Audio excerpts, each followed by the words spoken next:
El mundo de hoy nos ha enseñado que es necesario estar preparados para el cambio. El cambio es movimiento, el movimiento es vida. La vida es la que nos empuja hacia la excelencia. La excelencia en salud al servicio de la comunidad. En el transcurso de 4 décadas, nos hemos consolidado como referente en la prestación de servicios de alta complejidad. Para alcanzar nuestras metas, sustentamos nuestro trabajo en 4 pilares: la excelencia en la atención, la docencia, la investigación e innovación y la responsabilidad social.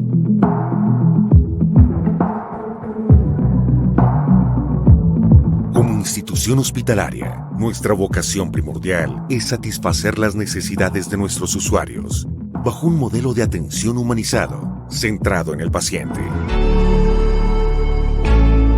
Para hacer más eficiente nuestro compromiso, apostamos por una estrategia que nos permita atender a cada familia, desde cualquier lugar.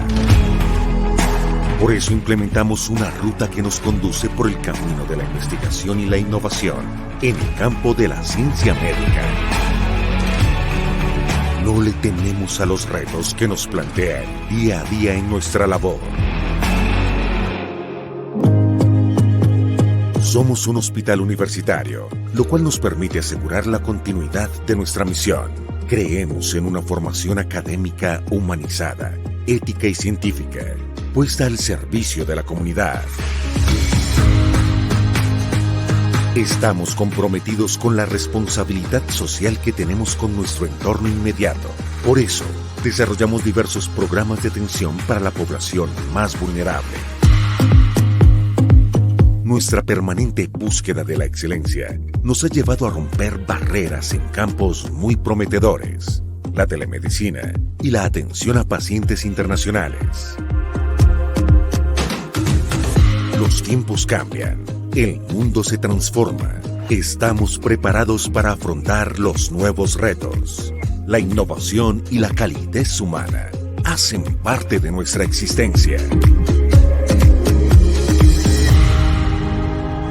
Fundación Valle del Lili. Excelencia en salud, al servicio de la comunidad.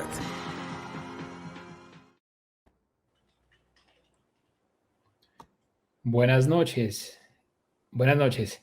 En nombre de la Fundación Valle Lili y de la Universidad ICESI, el día de hoy les doy la bienvenida a este 20º encuentro académico de radiología. La doctora Leslie Pérez, nuestra residente de segundo año, ha preparado una extraordinaria conferencia donde vamos a hablar acerca de las enfermedades desmielinizantes autoinmunes, haciendo un énfasis desde la perspectiva de las neuroimágenes, específicamente la resonancia magnética, la cual tiene un impacto muy importante tanto en el diagnóstico como seguimiento, tratamiento y pronóstico de estas condiciones que vemos con tanta frecuencia en el día a día.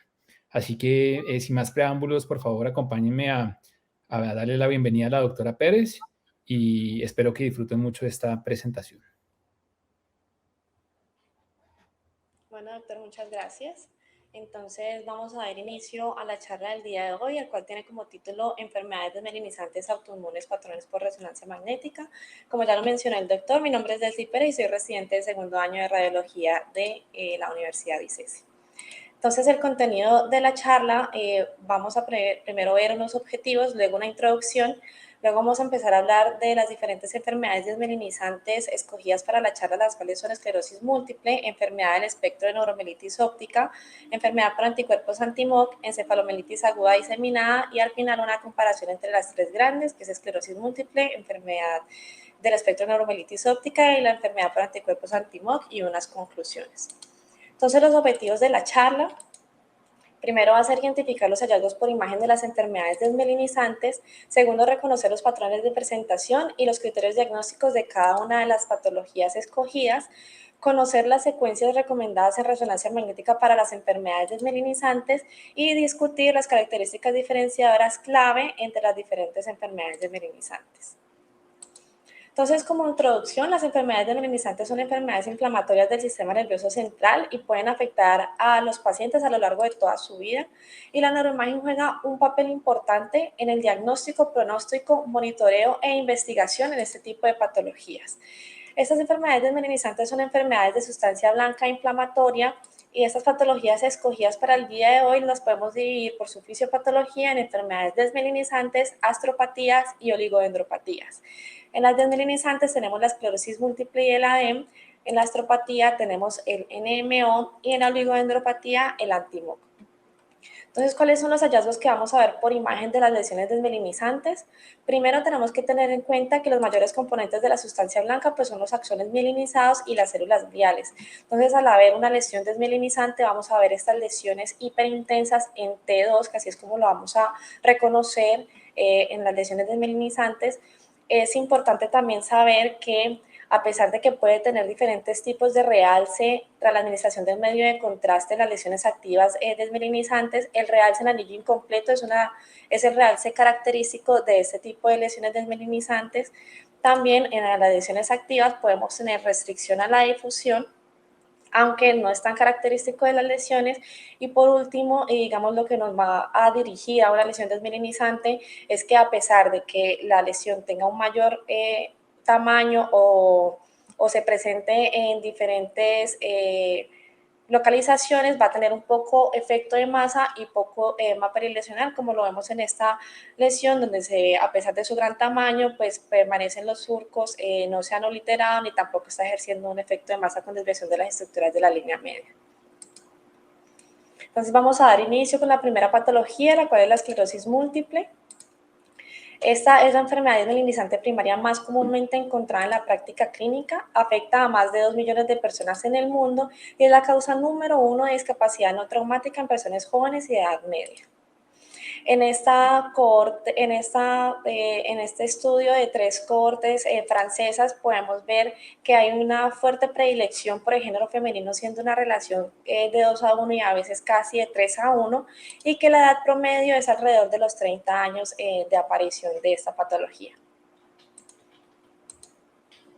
En la fisiopatología tenemos varios factores de riesgo, como son los genéticos, como presentar el HLA tipo 2, una infección previa por el virus del Epstein-Barr, la obesidad, la cantidad de cigarrillo que se haya utilizado durante la vida y la deficiencia de la vitamina D, y por esto es que se ha visto una relación de mayor aparición o de mayor riesgo de esclerosis múltiple en las personas que están alejadas de la línea ecuatorial. Entonces, en la fisiopatología tenemos una célula B que va a presentar un antígeno que va a ser similar a una proteína de la vaina de la mielina que va a ser reconocida por una célula T. Esta célula T va a atravesar la barrera hematoencefálica y a reconocer esta proteína de la vaina de la mielina como algo pues externo al cuerpo, entonces va a activar una cascada inflamatoria con liberación del interferón gamma, la cual va a llamar el macrófago, y este macrófago lo que va a hacer es fagocitar la vaina de la mielina y así puede generar la desmielinización y el daño axonal. En las características clínicas de la esclerosis múltiple tenemos 3 fenotipos de la enfermedad. El primero es la esclerosis múltiple remitente recurrente. Este es el más común, el más prevalente, presentándose en el 85% de los pacientes. Lo vamos a ver como ataques clínicos que pueden tener una resolución total o no dejar ninguna secuela o dejar como una resolución parcial. Hay otro fenotipo que es la esclerosis múltiple secundaria progresiva, y esta se puede presentar inicialmente como la remitente recurrente, sin embargo en algún ataque clínico va a generar una progresión de la enfermedad continua y por eso es que se va a clasificar ese tipo de fenotipo que es la esclerosis múltiple secundaria progresiva. Y la tercera, que se da en el 15% de los pacientes, es la esclerosis múltiple primaria progresiva, que desde el inicio del primer ataque clínico que se le da al paciente, pues va a tener una enfermedad progresiva y pues va a tener un mayor deterioro cognitivo estos tipos de pacientes. Los síntomas neurológicos de la esclerosis múltiple se van a dar dependiendo pues, de la estructura del sistema nervioso central que vaya a estar afectada. Entonces, si tenemos afectación del nervio óptico, podemos presentar pérdida de la visión dolorosa. Si tenemos afectación de la médula espinal, entonces vamos a presentar paresias y estesias. Si tenemos compromiso del tallo y del cerebelo, podemos presentar diplopía, vértigo, marcha táxica, dismetría. Si hay compromiso de los hemisferios cerebrales, entonces podemos presentar hemiparesia o hemihipoestesia, y pues hay algunos otros síntomas que son más generalizados, como los síntomas paroxísticos, la espasticidad y los espasmos, que también los podemos presentar en esta patología. Es importante que tengamos dos términos claros cuando estamos hablando de esclerosis múltiple. El primero es el síndrome clínico aislado, el cual es un episodio clínico monofásico con síntomas y hallazgos objetivos sugestivos de un evento inflamatorio desmielinizante en el sistema nervioso central. Este usualmente va a afectar el nervio óptico, el tallo o la médula, siendo más prevalente pues la médula en esta afectación. ¿Y por qué es importante? Porque el riesgo de desarrollar esclerosis múltiple en este síndrome clínico aislado es de un 80% cuando se presentan con lesiones típicas en la resonancia magnética, o de un 10 a un 20% en una resonancia magnética normal. Y el otro término es el síndrome radiológico aislado, que es el término usado cuando los hallazgos de la resonancia magnética son sugestivos de esclerosis múltiple en un paciente que es asintomático o que no tiene las manifestaciones neurológicas típicas de una esclerosis múltiple. ¿Y por qué? Porque el riesgo de desarrollar la esclerosis múltiple va a ser aproximadamente del 33% en un periodo de 5 años. Entonces, ¿cuáles son los criterios para el diagnóstico de la esclerosis múltiple? Son los criterios McDonald, en donde vamos a tener como criterio primero que presente 2 o más ataques clínicos con lesiones con evidencia clínica objetiva, 2 o más ataques clínicos donde se presente una lesión con evidencia clínica objetiva y una historia clínica sugestiva de lesión previa, 2 o más ataques clínicos en donde presente una lesión con evidencia clínica objetiva sin historia clínica sugestiva de lesión previa, pero que presente una diseminación en espacio de evidente resonancia magnética, que ya se las voy a explicar. Un ataque clínico, es decir, un síndrome clínico aislado, pero que presente 2 lesiones con evidencia clínica objetiva, o que presente diseminación en tiempo evidente en la resonancia magnética, o que presente bandas oligoclonales en el líquido cefalorraquídeo. Y un síndrome clínicamente aislado con una lesión con evidencia clínica objetiva, o que presentemos en la resonancia magnética diseminación en espacio, diseminación en tiempo, o la presencia de las bandas oligoclonales en el líquido cefalorraquídeo. Entonces, cuando hablamos de diseminación en espacio, estamos hablando de que se debe presentar una o más lesiones hiperintensas en las secuencias con información T2 en 2 o más de las siguientes localizaciones, que son las localizaciones típicas de la esclerosis múltiple. Primero está la localización periventricular, en donde tenemos que tener especial cuidado en los pacientes mayores de 50 años, porque las lesiones de sustancia blanca de pequeño vaso nos pueden también generar como un mímic de esta patología. También la otra localización es cortical o yuxtacortical, que la tenemos junta, las lesiones infratentoriales o en la médula espinal. Y la diseminación en espacio es la presencia simultánea de una lesión realzante y una lesión hiperintensa en T2. ¿Por qué? Porque una lesión realzante nos está hablando de una lesión activa, y una lesión hiperintensa en T2 que ya no presente realces nos está hablando de una lesión que ya no está activa. O que presente una nueva lesión hiperintensa en T2 o una nueva lesión realzante comparada con la resonancia magnética previa, en donde no esté pues esta lesión presente. Entonces acá tenemos un ejemplo de la diseminación en espacio, en donde tenemos estas lesiones periventriculares, y además este mismo paciente presentaba estas lesiones yuxtacorticales y esta lesión en la médula espinal. Entonces, como tiene las lesiones en 2 o más localizaciones, ya podemos decir que tiene diseminación en espacio. Y este paciente, para hablar de la diseminación en tiempo, tiene esta lesión que está periventricular, y al hacerse el control se evidenció que le apareció esta nueva lesión hiperintensa en las secuencias con información FLAIR. Entonces esto, como es una nueva aparición de esta lesión en este control, ya estamos hablando de una diseminación en tiempo. Entonces vamos a hablar de las lesiones típicas de la esclerosis múltiple. Primero vamos a empezar por las lesiones periventriculares. Tenemos que tener en cuenta que para cumplir con el diagnóstico McDonald tiene que tener un diámetro axial de más de 3 milímetros, y estas lesiones periventriculares típicamente se van a presentar como placas bien definidas, elongadas, que van a seguir como el recorrido de las vénulas, y tienen una distribución perpendicular a los ventrículos laterales. También se pueden presentar en las astas temporales y eso nos va a ayudar a diferenciar entre las patologías de pequeño vaso y pues estas lesiones periventriculares son las lesiones como signo llamado dedos de oso. Recordemos pues el realce en las lesiones activas, que a pesar de que puede presentar cualquier tipo de realce, este realce en anillo incompleto son el realce característico de las lesiones desmelinizantes. Las siguientes son las lesiones corticales o yuxtacorticales. Hay que tener en cuenta que estas lesiones yuxtacorticales deben comprometer también la sustancia gris para poder incluirla dentro de las lesiones yuxtacorticales y poder hacer un diferencial de las lesiones subcorticales de la enfermedad de pequeño vaso, por ejemplo. Y acá también tenemos presente otras lesiones yuxtacorticales. A pesar de que no tienen la localización periventricular, también las vamos a ver como esas placas ovoideas que son más longitudinales y también pueden tener un recorrido perivenular.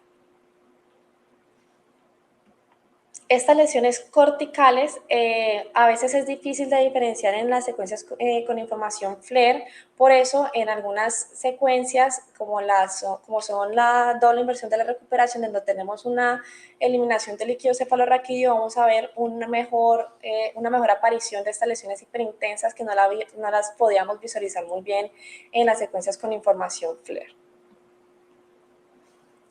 Siguiendo con las lesiones infratentoriales, estas son comúnmente asimétricas y unilaterales. Sin embargo, aquí en esta representación tenemos pacientes con lesiones bilaterales. Sin embargo, podemos ver que son asimétricas y generalmente son muy bien definidas y van a comprometer las masas más grandes de sustancia blanca, entre ellas el pedúnculo cerebeloso medio. Y en la médula espinal, característicamente van a comprometer en el eje axial un tercio o menos de un tercio de su área, casi no comprometen el bulbo y se van a ver isointensas en T1 e hiperintensas en T2. Normalmente no ejercen mucho efecto de masa ni generan mucha expansión medular y las lesiones activas pueden realzar, pero son menos frecuentes su realce que las lesiones cerebrales.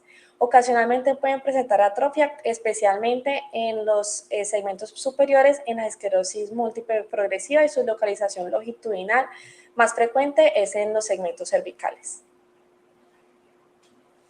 Entonces, en el compromiso del nervio óptico, a pesar de no estar dentro del criterio diagnóstico, pues usualmente va a haber compromiso de este nervio. Entonces, usualmente es un diagnóstico clínico, pero la necesidad de una resonancia magnética va a depender completamente del contexto clínico y si la esclerosis múltiple ya está establecida, no es necesaria la imagen del nervio óptico a menos que presente síntomas atípicos para descartar diagnósticos alternativos.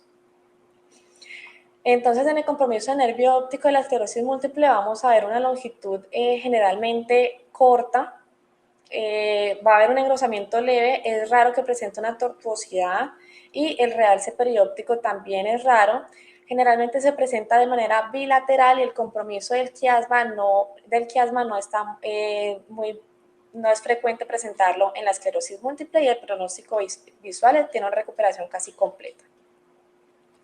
Y ahora vamos a hablar de algunos signos que son un poco más específicos de la esclerosis múltiple para poder ayudarnos a diferenciar de las otras patologías, como es el signo de la vena central. Como ya les mencioné, pues estas lesiones de la esclerosis múltiple son lesiones que se realizan alrededor de las vénulas y que tienen este trayecto perpendicular a los ventrículos laterales, igual que pasa con las vénulas. Entonces, como estas lesiones hiperintensas, las vénulas vamos a poder ver en las secuencias de susceptibilidad, vamos a ver que estas lesiones van a presentar en la susceptibilidad esta imagen lineal curvilínea que nos está representando en la vena y nos puede demostrar que esta es una lesión perivenular. Estas lesiones es más comúnmente obviamente verlas en los resonadores de más de 7 teslas, pero también se pueden visualizar en los resonadores de 1,5 teslas. Es más común encontrarlas periventriculares en un 94%, pero también lo podemos encontrar en la sustancia blanca profunda, en las lesiones yuxtacorticales y a veces hasta las lesiones corticales, pero pues solamente hasta en un 25%. Y tenemos estos anillos hipointensos, que lo que pasa con estos anillos es que la microglia y los macrófagos tienen acúmulos de hierro, y como el hierro es paramagnético, pues en las secuencias de susceptibilidad también los vamos a ver como ese anillo hipointenso, que los vamos a ver. Esta también sería una lesión hiperintensa en T2, y en la susceptibilidad se va a ver este anillo hipointenso. También es más frecuente encontrarlas en las lesiones periventriculares, y digamos que es muy característico si encontramos una combinación del signo de la vena central más de estos anillos hiperintensos, la especificidad es de casi el 90% para asegurarnos de que es una esclerosis múltiple. Y ahora, para hablar de algunos signos que nos hablan más de progresión de la enfermedad o de algún curso más agresivo, tenemos el realce leptomeningio. Este realce es una desmelinización subpial por una presencia de infiltrados inflamatorios meningios mediados por células B. Está relacionado a atrofia cortical e inflamación meningia, y esto pues nos habla de un curso más agresivo de la enfermedad. Es importante que sepamos que este realce leptomeningio no es un realce leptomeningio usual como lo vemos en las enfermedades infecciosas, sino que vamos a encontrarlo que va a ser más supratentorial de predominio en los lóbulos frontales y parietales, y que no va a ser lineal, sino que en su mayoría se va a presentar de manera nodular, como lo estamos viendo en las imágenes, lineal también, y en placa, como lo vemos en estas imágenes. También el compromiso es corto, entonces vamos a ver solamente el compromiso de un solo surco en el 56% de los pacientes, y en varios surcos transversos en el 7% de los pacientes. Entonces es difícil de visualizar, como lo vemos aquí, pues esto es una secuencia FLAIR con administración del medio de contraste, que no se realiza pues en muchas instituciones, y es más frecuente encontrarlo en la superficie cerebral que en los surcos. Esta es la biografía que acompaña pues este realce leptomeningio que se está cursando con una enfermedad más agresiva de la esclerosis múltiple. Y además tenemos las lesiones hipointensas en T1 o los agujeros negros, que son lesiones de crecimiento lento, es decir, son placas crónicas activas. Y es importante que sepamos que para que sea una lesión, un agujero negro o una placa crónica activa, esta placa tiene que prevalecer más de 6 meses en la resonancia magnética, porque solamente la lesión hiperintensa por presentar EMA se va a poder ver hipointensa en T1. Entonces, esta lesión tiene que permanecer 6 meses por lo menos para que uno pueda decir que es un verdadero agujero negro. ¿Qué se debe visualizar en este agujero negro? Que en el control no haya un crecimiento de esta lesión, o que aumente su hipointensidad en T1. Lo que nos está hablando es de una patología más destructiva por un daño histológico severo con un aumento del grado de la desminimización. Y por último, de los hallazgos de la resonancia magnética en esclerosis múltiple, tenemos la volumetría. La volumetría es un importante marcador de destrucción de tejido y de degeneración neurológica, porque esto conlleva a un aumento de la discapacidad y el deterioro neurológico cognitivo. Estos son los software que se pueden utilizar para la volumetría, en donde nos va a dar un volumen cerebral, y también nos puede diferenciar entre la sustancia gris y la sustancia blanca para mirar cuál va a ser la que está siendo más comprometida. Pero en los estudios se ha visto que el tálamo es especialmente susceptible a la atrofia desde estadios muy tempranos. Sin embargo, la atrofia la vamos a ver generalizada en el putamen, en el caudado y en el cuerpo calloso. Estas volumetrías se realizan comparando un estudio de un paciente con el control, y además también se comparan con unas tablas de normalidad en pacientes sin patología de esclerosis múltiple y que estén relacionados en edad y en sexo. Entonces, el consenso Magnims, que es las guías de resonancia magnética para esclerosis múltiple, nos hablan de este protocolo en donde nos recomiendan estas secuencias para hacer un diagnóstico de la esclerosis múltiple. Entonces, tenemos unas secuencias en T2 en axial. Recomiendan también una sagital y una axial en FLAIR, o pues preferiblemente un FLAIR en 3D y una axial en T1 tras la administración del medio de contraste, o preferiblemente también en 3D. Las otras secuencias son opcionales, pero pues uno también las puede realizar. Y es importante que sepamos que las secuencias T1 post-contraste son importantes para cumplir el criterio de diseminación en tiempo, porque pues no vamos a poder visualizar las lesiones activas de otra manera.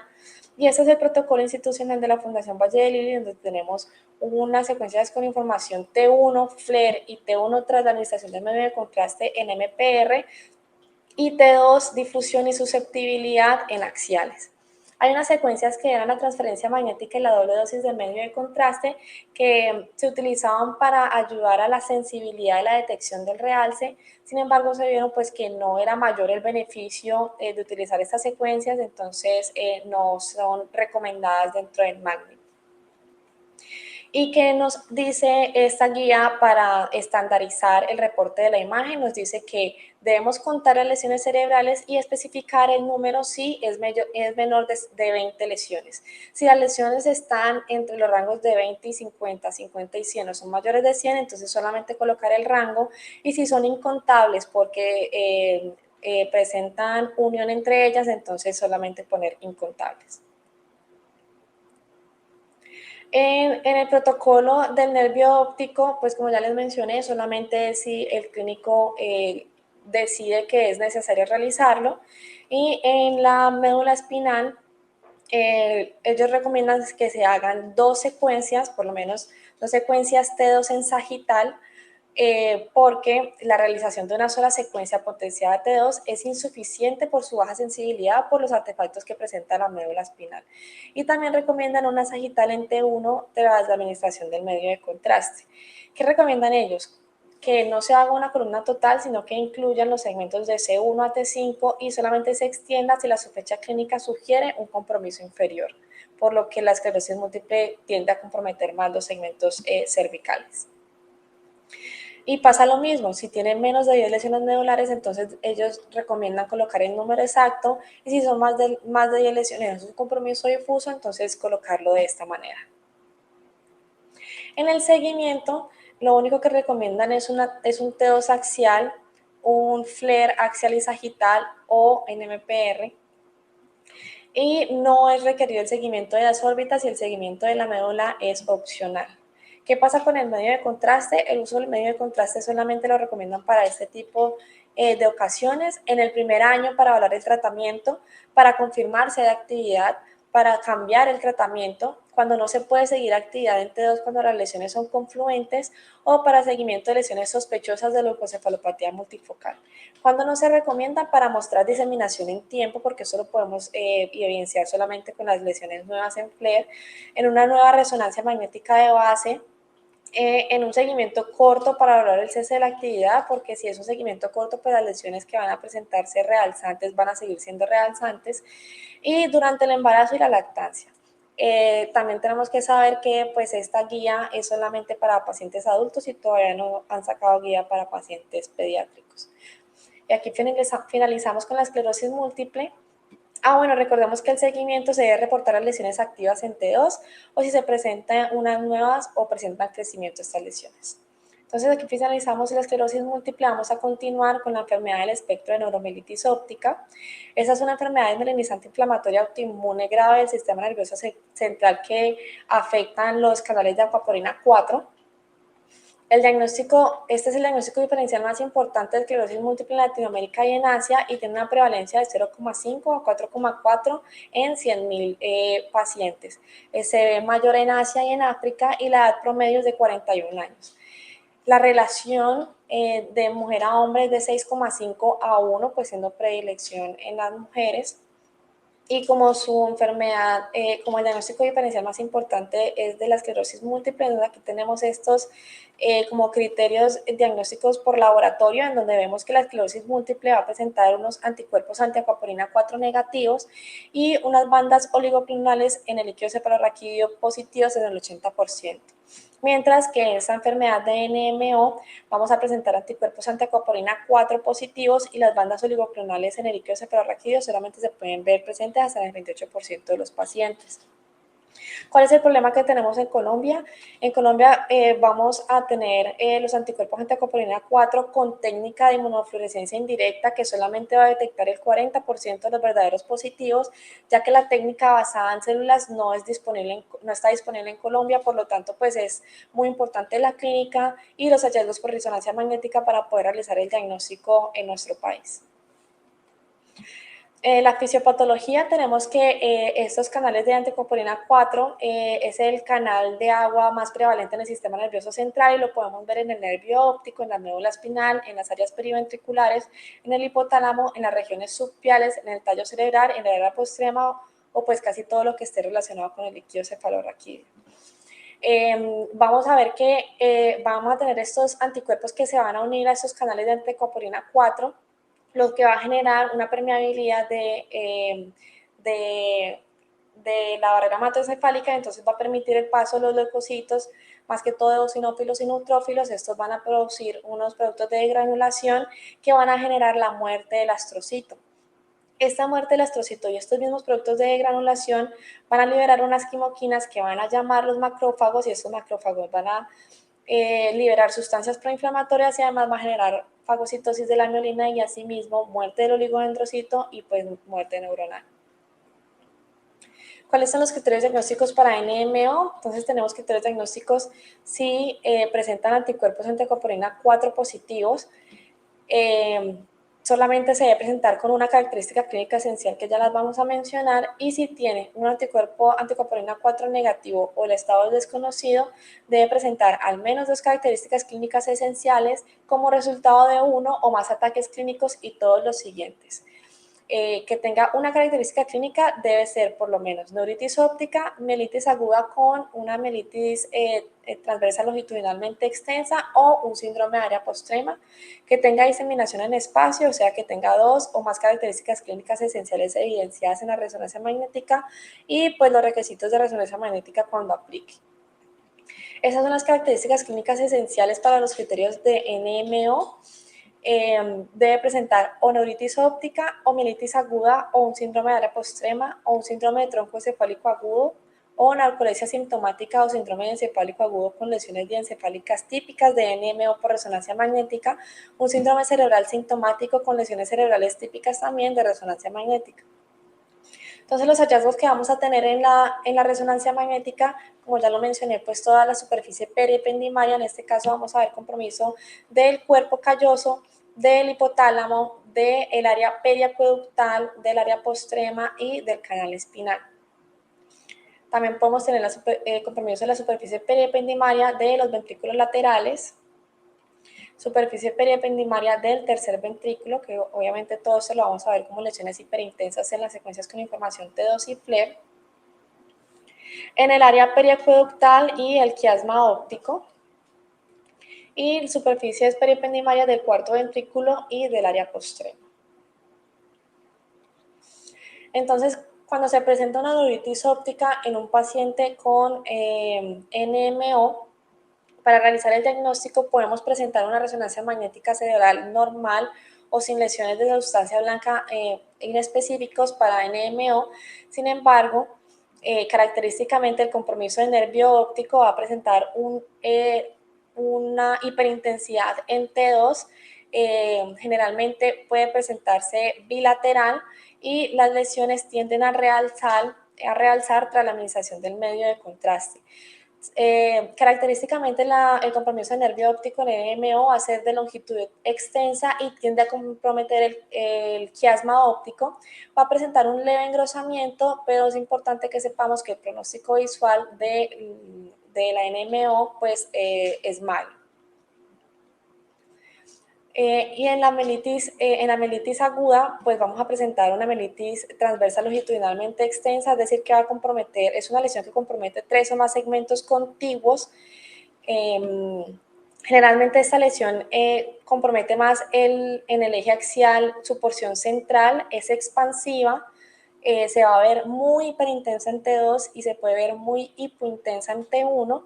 Va a presentar el signo del punto brillante, que podemos evidenciar un signo que va a ser un punto que va a ser más hiperintenso que el mismo líquido cefalorraquídeo que lo rodea. presenta bastante efecto de masa, y en el caso que tengamos historia de una mielitis aguda, lo que vamos a ver es una atrofia de la médula espinal que compromete 3 o más segmentos contiguos. Y cuando nos presentemos con el síndrome de área postrema, entonces lo que vamos a ver pues es una lesión hiperintensa en el área postrema, que es característico pues del NMO. También podemos presentar el síndrome de tronco encefálico agudo, donde vamos a ver compromiso en el tallo, que usualmente son dorsales.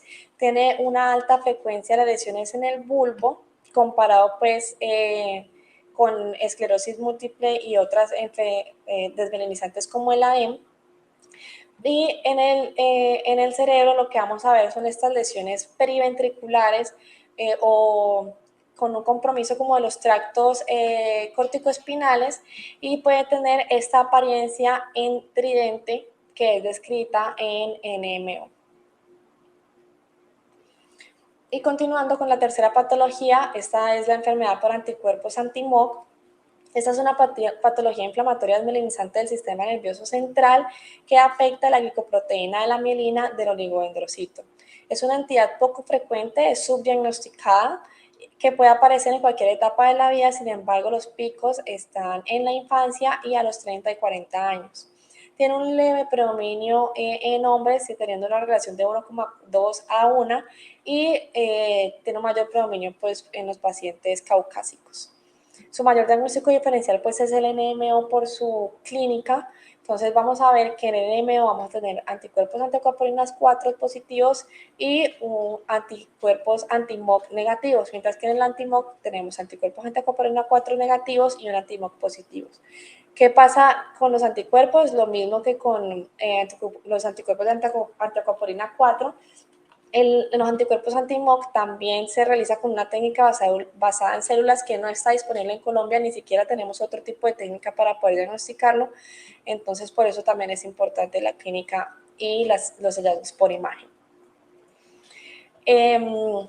La glicoproteína de la mielina del oligodendrocito hace parte de las familias de las inmunoglobulinas. No se sabe muy bien cuáles son sus funciones, pero las funciones probables se creen que están en la adhesión entre las fibras vecinas, en el mantenimiento de la superficie de la mielina, y también puede creerse que es un receptor de superficie. En este también pues, se crean anticuerpos pues, esta proteína del oligodendrocito, en donde se une ese anticuerpo con la proteína, se cree pues, que es un agente externo, entonces aumenta, inicia esta cascada proinflamatoria en donde generan daño del oligodendrocito y asimismo desmielinización y daño axonal y neuronal. Las características clínicas. Estos pacientes presentan como un fenotipo monofásico o recurrente. Dependiendo de la estructura que esté siendo afectada, pues vamos a tener unos síndromes. Entonces, si está afectado pues, el nervio óptico, tenemos una neuritis óptica aguda. Si es la médula, una mielitis aguda. Si es el tallo, pues tenemos síntomas del tallo. Si es el encéfalo, entonces tenemos una encefalitis supratentorial. Si es el cerebelo, pues una cerebritis aguda. Aproximadamente el 50% de esos pacientes se presentan con 2 síndromes clínicos, y el 85% de esos 2 síndromes se van a presentar la neuritis óptica aguda y la mielitis aguda. Por eso, pues, es el diagnóstico diferencial más importante del NMO, porque pues presenta la misma clínica. En los niños, como su pico en la infancia se puede presentar como una ADEM, y en los adultos se va a presentar como un NMO. Entonces, ¿cuál va a ser la diferencia del compromiso del nervio óptico por imagen del NMO? Vamos a ver que este nervio va a presentar más edema, se va a presentar más dilatado y más tortuoso que en las otras patologías. También tiene un compromiso bilateral en un 85% más que las otras 2 patologías. Es importante que sepamos que el predominio es en los segmentos anteriores y casi no compromete el quiasma óptico. Y además, algo que presenta el anti-MOC, que es muy raro encontrarlo en las otras 2 patologías, es el realce de la grasa intraconal o pues de la grasa perióptica de los nervios, que se presenta casi en un 80% de estos pacientes. En el cerebro vamos a ver que podemos presentar distintas imágenes en los adultos y en los niños. En los adultos los vamos a ver como lesiones bilaterales escasas que van a ser más delimitadas, van a tener una apariencia nubosa, pueden presentar lesiones juxtacorticales, son lesiones grandes, edematosas de la sustancia blanca, puede presentar en un tercio infratentoriales y de predominio en el tallo, mientras que los niños van a ser más como un ADEM, entonces puede presentarse bilaterales grandes con compromiso del tallo y de los núcleos de la sustancia gris. Aquí tenemos este ejemplo de esta lesión hiperintensa en la sustancia blanca que a pesar de su tamaño, pues que no genera ningún efecto en masa como es característico de estas lesiones desmelinizantes. Acá tenemos otra lesión yuxtacortical que también presentaba este paciente con anti-MOC. Y en la médula espinal vamos a ver también un compromiso similar como en NMO, porque también tenemos una mielitis transversal longitudinalmente extensa. ¿Cómo lo vamos a diferenciar?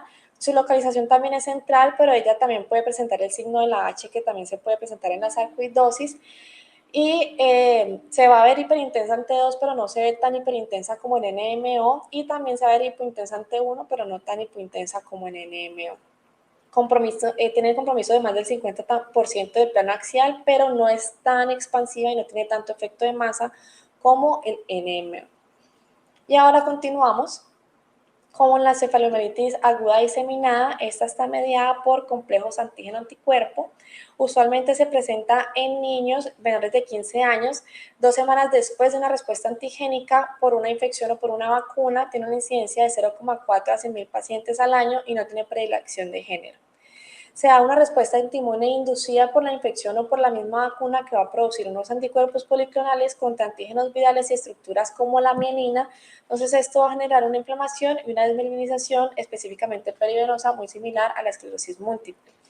La podemos presentar encefalopatía, fiebre, cefalea, convulsiones, déficit multifocales y signos meningios, y el 90% tienen un curso monofásico. Sin embargo, cuando presentan un curso multifásico tienen una recaída clínica después de los 3 meses. Y la presencia de anticuerpos anti-MOC se da hasta en un 50%, como ya lo mencioné, el anti-MOC. Sin embargo, no se ha identificado un marcador biológico específico para la encefalomielitis aguda diseminada, y en el líquido cefalorraquídeo pues vamos a tener ausencia de las bandas oligoclonales. ¿Cómo lo vamos a ver? El AM en la resonancia magnética tiende a tener varias hallazgos por imagen, entonces lo podemos encontrar desde lesiones pequeñas puntiformes hasta lesiones tumefactas. ¿Cuáles son las características de la AEM? Es que estas lesiones generalmente son bilaterales, pero son asimétricas, pueden comprometer el cerebro, la médula, la sustancia blanca y la sustancia gris. En la médula vamos a verlo como una mielitis extensa, y como esto es un curso monofásico no se debe observar signos de desmielinización previa. Entonces todas las lesiones deben realzar al mismo tiempo, a menos de que estemos hablando pues de una recaída a los 3 meses de la patología. Y por último, entonces vamos a hacer un comparativo para poder mirar cuáles son las características del compromiso del nervio óptico del cerebro y de la médula espinal en las 3 patologías grandes, que es la esclerosis múltiple, el NMO y el anti-MOC. Entonces tenemos que el nervio óptico en la esclerosis múltiple tiene una extensión corta, un engrosamiento leve, es raro encontrar una tortuosidad. Generalmente se va solamente va a tener compromiso unilateral, pero se puede ver bilateral también, y el pronóstico visual tiene una recuperación casi completa. En NMO tengamos en cuenta que es de una longitud extensa, tiene poco edema y va a tener también realce tras la administración del medio de contraste, pero es importante que tengamos en cuenta que esto va a comprometer el quiasma y el pronóstico visual es bastante malo. Mientras que en el MOC vamos a tener un compromiso bilateral con bastante edema, bastante realce, tras la administración del medio de contraste hasta de la grasa intraconal, y va a comprometer más que todos los segmentos anteriores del nervio óptico. Igual su pronóstico visual también es bastante bueno, tiene una recuperación casi completa. En el cerebro lo que vamos a buscar en la esclerosis múltiple entonces van a ser las lesiones típicas por los criterios de McDonald, las cuales son las lesiones, estas placas ovoideas longitudinales de más de 3 milímetros, que se van a ver periventriculares, yuxtacorticales. Los dedos de son característicos de la esclerosis múltiple, infratentoriales, mientras que en NMO siempre tenemos que buscar estas lesiones hiperintensas en las regiones suprapendimarias, cercanas pues a los ventrículos laterales, al tercer ventrículo, al cuarto ventrículo en el área postrema. Y en el anti-MOC lo que vamos a ver más que todo son estas lesiones que son más infratentoriales, con un compromiso del bulbo, que es también muy característico del anti-MOC, y de los núcleos grises. Y en la médula espinal tenemos que la esclerosis múltiple tiende a comprometer más que todo la periferia en su eje axial, compromete 1/3 de su eje, la longitud es muy corta, es menor de 2 segmentos generalmente y tiende a comprometer más que todo la columna cervical. En NMO vamos a ver lesiones que son más centrales, más expansivas, de mayor efecto de masa, compromete más de 3 segmentos de la columna vertebral y tiende a tener un mayor compromiso de la columna torácica y cervical, mientras que en el anti-MOC vamos a ver también esta lesión hiperintensa que es central, pero es menos hiperintensa que en el NMO y tiene un mayor compromiso más que todo de la columna torácica y de la médula, del cono medular. Se van a ver hiperintensas en T1 e hipo en T2, pero no tanto como en NMO y no son tan expansivas. Entonces, como conclusiones, tenemos que las enfermedades desmielinizantes afectan el patrón normal de mielinización y, por tanto, su visualización en la resonancia magnética pues, se va a ver como estas lesiones hiperintensas en T2. A pesar de sus similitudes, es importante reconocer los sitios de afectación de cada patología para identificar sus riesgos por imagen y también porque esto va a afectar mucho al paciente, no solamente en el diagnóstico, sino en el pronóstico y en el tratamiento. Existen las características diferenciadoras clave entre las diferentes enfermedades desmielinizantes, como ya los mencioné. El rol del radiólogo es trascendental, no solamente en el diagnóstico, sino también en el seguimiento y en el pronóstico de estos pacientes. Y pues como lo pudimos ver durante la charla, esta correlación clínico-imagenológica de las patologías está bastante marcada en estas enfermedades, entonces se debe tener una comunicación muy asertiva entre el grupo de neurología y de radiología. Muchas gracias.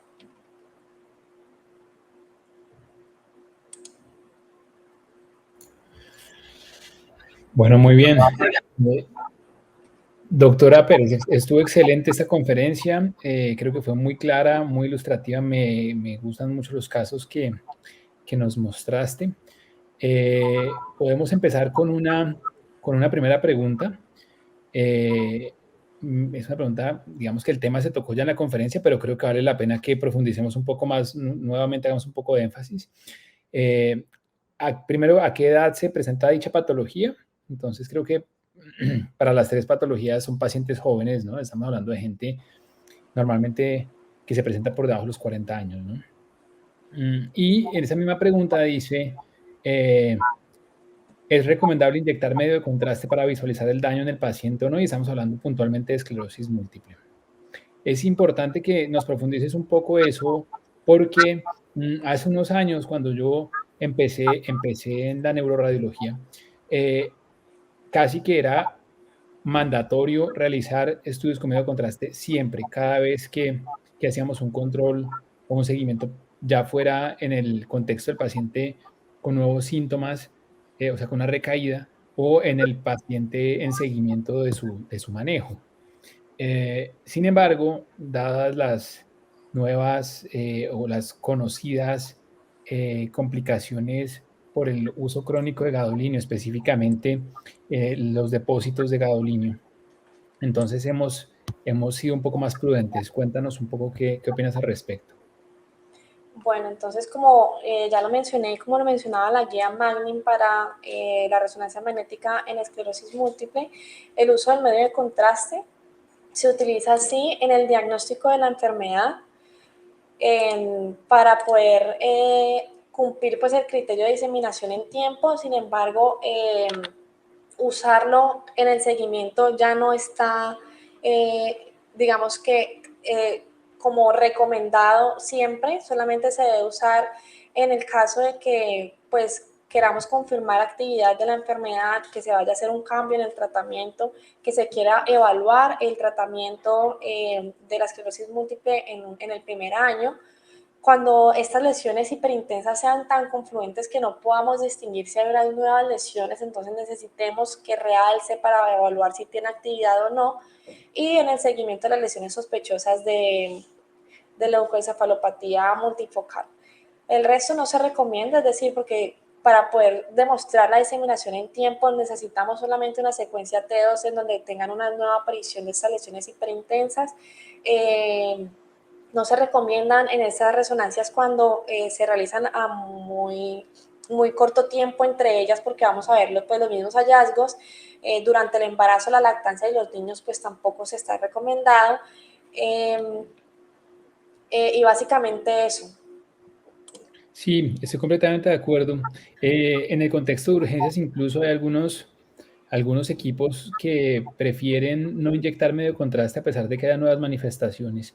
Y digamos que el racional que hay detrás de eso es que el diagnóstico de la recaída es clínico. Es decir, el neurólogo ya sabe que hay una recaída y ya sabe que debe tratar la recaída. Entonces, independiente de si vamos a encontrar lesiones que realzan con el gadolinio o no, es decir, si hay o no franca disrupción de la barrera hematoencefálica, el manejo no va a cambiar significativamente. Entonces sí, pues, teniendo en cuenta que son pacientes jóvenes, que va a ser una enfermedad que los va a acompañar en el transcurso de su vida, esos pacientes van a recibir mucho gadolinio van a recibir y van a tener muchas resonancias magnéticas, entonces debemos ser lo más prudentes posibles. Obviamente, siempre, como siempre hacemos en imágenes, el beneficio del paciente siempre debe ponerse en la balanza sobre los riesgos, ¿no? Entonces, muy bien. Hay otra pregunta que es muy interesante también. ¿Tiene alguna experiencia en el uso de software de inteligencia artificial para evaluar la aparición de nuevas lesiones o aumento de tamaño en lesiones previas cerebrales? Si no tienes una respuesta, yo puedo de pronto dar mi opinión también porque yo he trabajado con esto. ¿Sí? Perfecto, doctor. Entonces, nosotros no lo usamos en la clínica de manera rutinaria. Sí, es una de esas condiciones en las cuales la inteligencia artificial se está usando bastante y creo que va a ser el futuro a muy corto plazo. La razón es porque esos son estudios en el seguimiento del paciente con esclerosis múltiple, son estudios que son realmente sencillos, es decir, es abrir básicamente un flare al lado del otro y comparar si hay aumento de lesiones o aumento en el tamaño de las lesiones. Es decir, no es más que bastante dispendioso en tiempo, porque sí nos toma bastante tiempo. Entonces, a lo que se está apuntando ahora es que con inteligencia artificial se logre determinar si existe aparición de nuevas lesiones de una manera mucho más rápida y que se optimice el tiempo del radiólogo. Entonces, yo sí creo que es de esos campos puntuales donde la inteligencia artificial está siendo presente y sin duda va a ser futuro muy, muy próximo. Bueno, aquí nos hacen otra pregunta. ¿Aún se indica inyectar el medio de contraste y dar tiempo de captación de al menos 5 minutos antes de realizar las secuencias T1 gadolinio? Es una pregunta muy, muy relevante en el seguimiento de estos pacientes. Entonces, puede que no sea indicado, pero sí es lo más recomendado porque el delay va a mejorar el realce de las lesiones. Entonces, se recomienda inyectar el medio de contraste antes de realizar las secuencias con información T2 que no se van a ver tan afectadas con el gadolinio y luego pues ya realizar las secuencias que vamos a demostrar con el gadolinio, que va a ser el T1, para darle como ese delay y va a permitir pues el mejor visualización del realce de las lesiones. De acuerdo. Hay que optimizar el protocolo y es muy sencillo. Es simplemente tenerlo como parte del protocolo establecido, no solo qué secuencias se deben realizar en estos pacientes, sino el orden en el que se deben hacer y cuál es el momento óptimo para inyectar el medio de contraste. Y de hecho, les disierto que nos ocurre con mucha frecuencia. Nosotros hacemos siempre de protocolo, cuando inyectamos gadolinio, secuencias gradiente de eco tridimensionales volumétricas, y posteriormente obtenemos una imagen spin eco post contraste también T1 en el plano axial. La razón por la cual hacemos eso es porque las gradientes de eco nos van a permitir tener evaluación multiplanar y nos va a permitir detectar lesiones muy, muy pequeñas, pero las spin eco tienen mucha mayor sensibilidad a la detección de realce. Entonces, con frecuencia vemos que en estos pacientes que inyectamos para esclerosis múltiple en seguimiento, las imágenes iniciales que obtenemos, las gradientes de eco, pueden mostrar un realce que es muy sutil o incluso no mostrar realce, y después en las imágenes spin-echo vamos a ver un realce. Entonces, sí es muy importante ese delay. Claramente, la idea es poderlo involucrar en el protocolo de tal modo que no tengamos que inyectar y quedarnos cruzados de brazos, sino estar obteniendo imágenes que se van a ver, como dice la doctora Pérez, poco afectadas por el gadolinio. Bueno, y bueno, tenemos una última pregunta también, bastante relevante. ¿En qué casos se requieren técnicas complementarias como la perfusión y la espectroscopía? Un saludo a Fiverr, con quien trabajé varios años, que nos hace esta pregunta. Bueno, pues en los casos en los que tengamos, la verdad, mucha duda con, por ejemplo, estas lesiones que son muy tumefactas, como en el AEM o la variante tumefacta de Barlow de la esclerosis múltiple, en donde tengamos la duda si se trata de una enfermedad desmelinizante o, por ejemplo, una lesión tumoral, que no lo podemos diferenciar muy bien por las características por imagen, entonces ahí nos podemos ayudar con la perfusión o por la espectroscopía para ver si se trata de una lesión desmelinizante o no, si no lo podemos diferenciar muy bien por las características por imagen. Completamente de acuerdo. O cuando en un paciente en quien ya conocemos una esclerosis múltiple, la imagen es atípica, ¿sí? Nuestro rol principal en el seguimiento siempre es, ¿hay lesiones nuevas? ¿Sí? Hay nuevas lesiones, pues.